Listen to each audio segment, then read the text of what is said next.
Hello everyone, it's Jean here. I've just come on to show you another page that I finished yesterday to my Sew for the Soul book. And this is page number 4, I believe. Yes, number 4. Now, I didn't do this exactly as you should. This should have been weaving strips of fabric. And I did start to do that, and I can show you. That was it. And I don't know, I just wasn't inspired by it at all. I did try putting different things on it, but it just didn't work for me. So I thought, no, I'll do it my way. And I've used strips, but in a different sort of way. So what I've done, I used a plain linen background and I've done lots of embroidery all over it. And then I've sort of layered strips of fabric in different places and different sizes. And I do actually like it much better, to be honest. So in this top corner, I'll just lift it up a little bit. Or I can perhaps zoom in a little bit, can I? Yeah, that's better.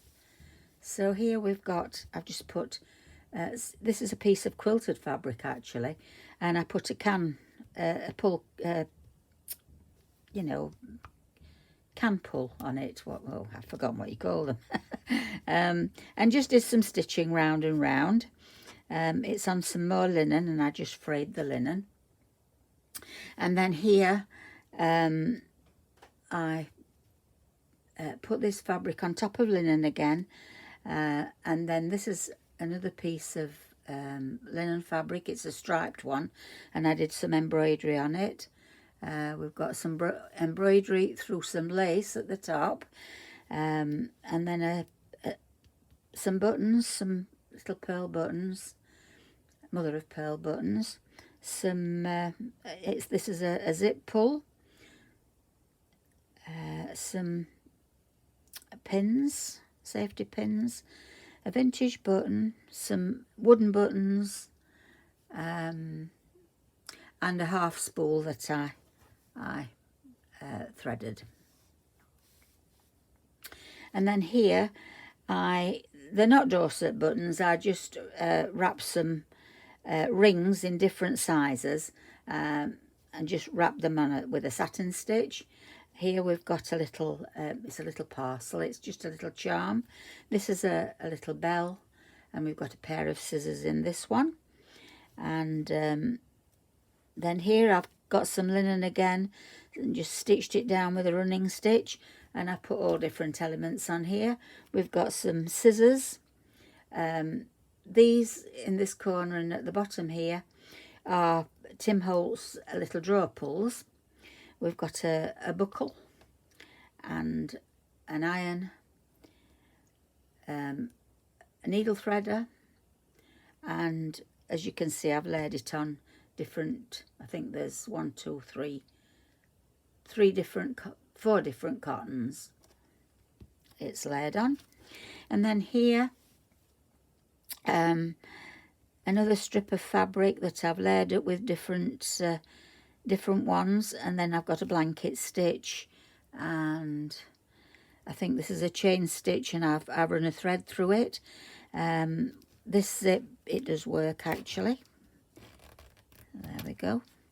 And we've got a little sewing machine and a thimble. These are actually the buttons, although I wouldn't like to use them as buttons because they're not very, I've had to fasten the sewing machine down because the buttonholes are here. But anyway, they were all right for this. And then here, I put this lovely applique on and put this lovely vintage button, which is beautiful. And then at the bottom corner here, another piece of linen that I've stitched down. We've got, it's not a feather stitch, it's the other one, which I can never remember the name of. We've got some French knots, some layered up cottons or fabrics with a little tape measure in the middle, and some linen buttons. And then I've edged it with this lovely lace on the sides we've got a different one on the top here, and then this beautiful vintage lace on the bottom. So there we are, just draw it out a little bit. So that is page number 4. So the other ones, this was number 3. Took a bit of getting into because I was very enthusiastic, and then I started something else, as you do. That's number 2. So I really forced myself yesterday to get this 4th one finished, and that was the first one. So yeah, it's coming along nicely. I can't remember what the next one is. I have to have a look, but I really must start doing it because I do want to get this book finished. So there we are. That's it for today. Thanks for watching, everyone. Take care, and I'll see you next time. Bye-bye.